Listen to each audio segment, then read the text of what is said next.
सरकार ने उनको सज़ा सुना दी, लेकिन वो सज़ा जनता ने स्वीकार नहीं की, क्योंकि जुल्म ज़्यादा कर रखे थे। अतीक के जुल्म इतने ज़्यादा हैं, मैंने जाके प्रयागराज में खुद महसूस किया, लोगों से मिला। वो इतना बड़ा गुंडा और माफिया, उसको शहीद का दर्जा।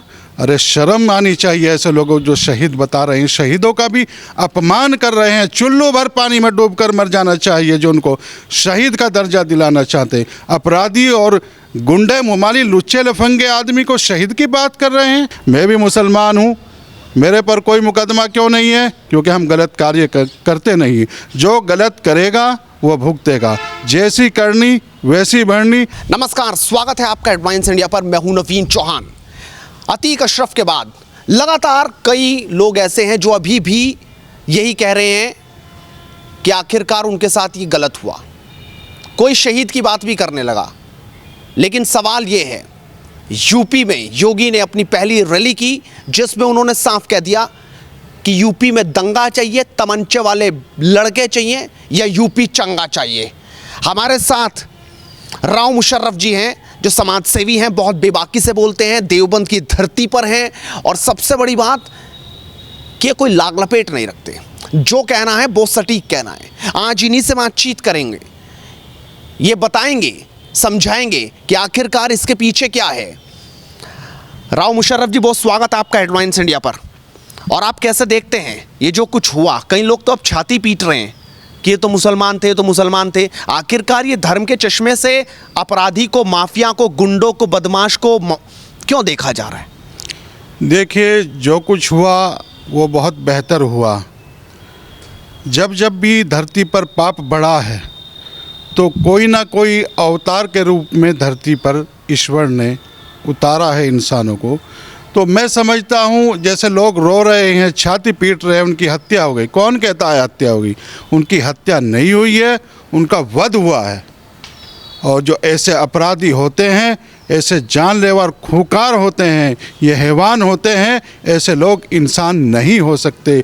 जो मानवता को शर्मसार करते हैं, ऐसे लोगों का वध ही होना चाहिए।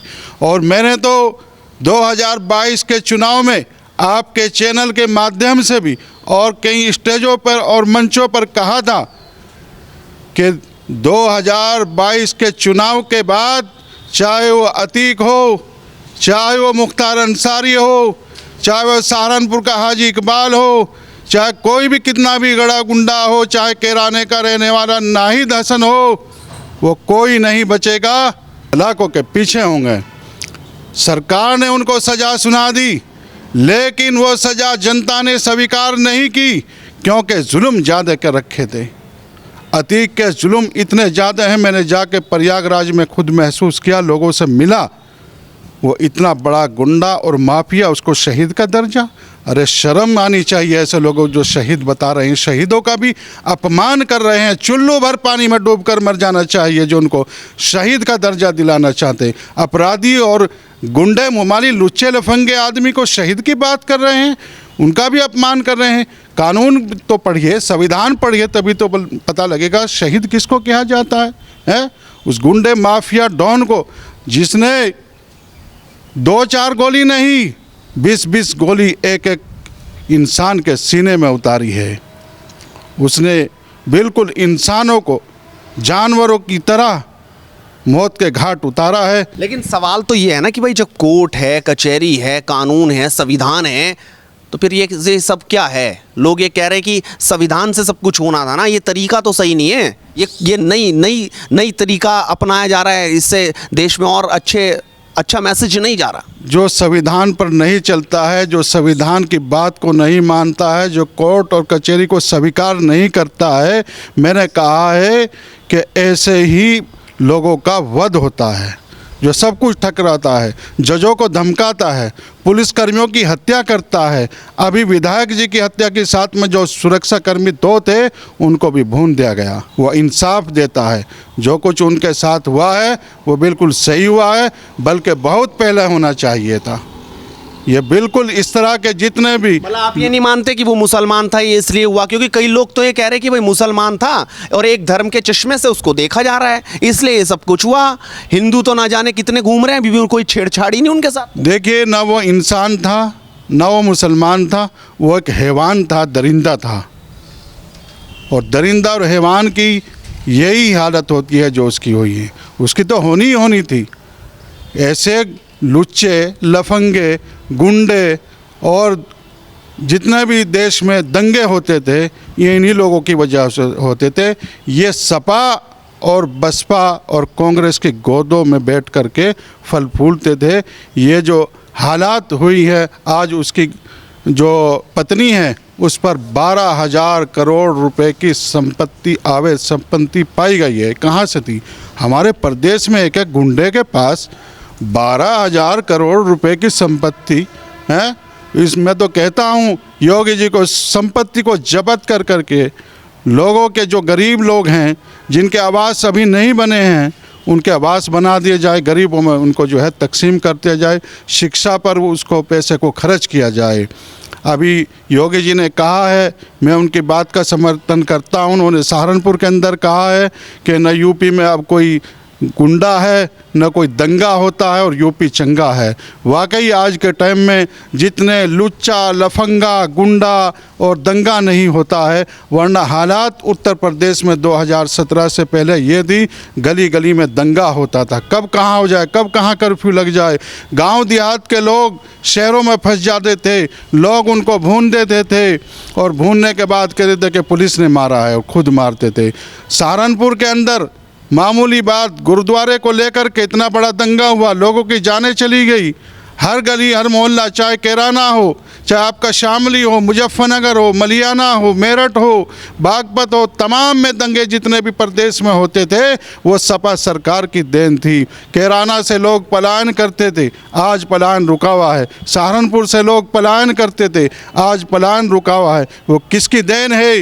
वो योगी आदित्यनाथ और भारतीय जनता पार्टी की देन है, जो आज लोग पलायन नहीं करते, वरना पलायन करने के लिए मजबूर थे, लोग आत्महत्या करने के लिए मजबूर थे।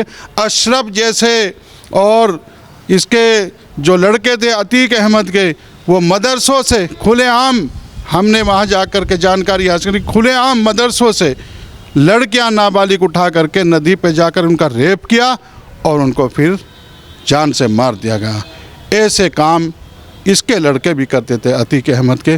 मैं कहता हूँ उसका इनकाउंटर किया है पुलिस ने, ऐसे ही खामखाई नहीं की करता। मैं भी मुसलमान हूँ, मेरे पर कोई मुकदमा क्यों नहीं है? क्योंकि हम गलत कार्य करते नहीं। जो गलत करेगा वो भुगतेगा, जैसी करनी वैसी भरनी, जैसे कर्म करोगे ऐसा फल भुगतना पड़ेगा।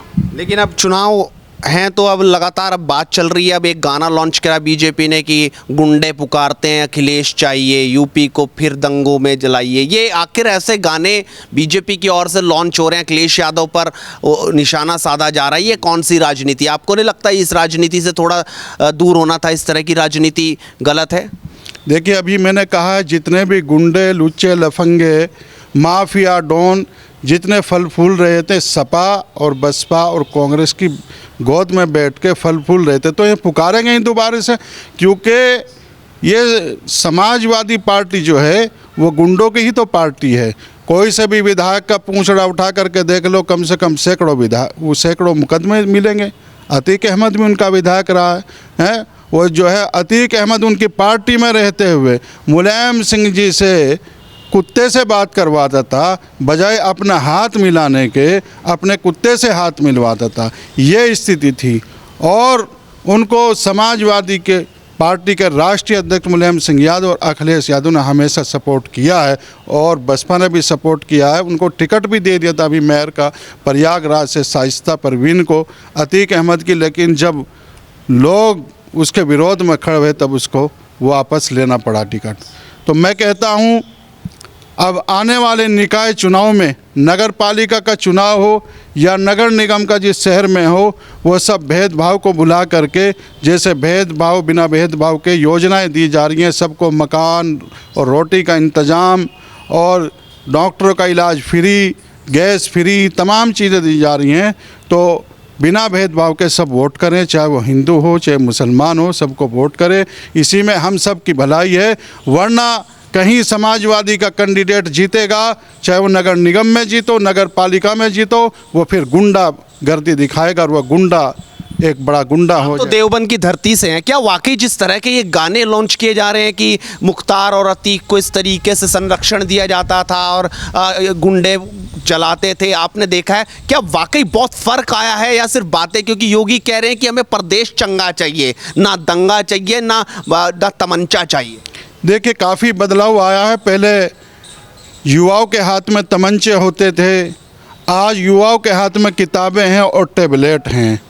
तो यूपी का विस्तार हुआ है। आज उत्तर प्रदेश अपराध मुक्त, गुंडा मुक्त है और आज उत्तर प्रदेश एक उत्तम प्रदेश के रूप में है। आर्थिक व्यवस्था भी काफ़ी मजबूत हो गई है। तो इसीलिए मेरा कहना है कि आने वाले चुनाव में 4 तारीख को जो पहला चरण है उसमें भारतीय जनता पार्टी को वोट देकर कामयाब बनाए। इसी में हम सब की भलाई है और गुंडों और माफियाओं के मुंह पर यह तमाचा है वोट। लेकिन देवबंद में ही महमूद मदनी है, इस अतीक और अशरफ के खात्मे के बाद वो लगातार सवाल उठाने लगे, गाए बगाए हमने देखा कि तौकीर रजा मौलाना हैं, बरेली से हैं, बहुत भारी संख्या में उन्होंने धरना देने की बात की थी, पुलिस ने उसे रुकवाया। आखिरकार ये जो नई रीत चली है माफियाओं का सपोर्ट करने की धर्म की आड़ में, इसको आप कैसे देखते हैं? देखिए नई नीत नहीं है तो पुरानी रीत रिवाज चला आ रहा है। जमीयत उलमा हिंद हो या मौलाना तौकीर रजा हो, मौलाना तौकीर रजा तो शैतान है। लोग वहाँ सऊदी अरब शैतान का कंकर मारने जाते हैं हज पर, उसको शैतान को बरेली में यहाँ कंकर मारना चाहिए। और जमीयत उलमा हिंद जो है वो हमेशा से मैं देख रहा हूँ जितने भी आतंकवादी पकड़े जाते हैं उनको निर्दोष बताते हैं कि निर्दोष है और कोर्ट में अपने वकील खड़े करते हैं, उनकी पैरवाई करते हुए आए हैं। और ऐसे ही अपराधी जैसे माफिया डॉन ये गुंडे अतीक अहमद हुआ, मुख्तार अंसारी हुआ, इनकी भी पैरवाई करते हैं क्योंकि इनसे इनकी दुकानें चलती है, इनको ये पैसा देते हैं। तो जो समर्थन करता है उनका समर्थक है तो मैं कहता हूँ उनकी भी जाँच होनी चाहिए ईडी और CBI से।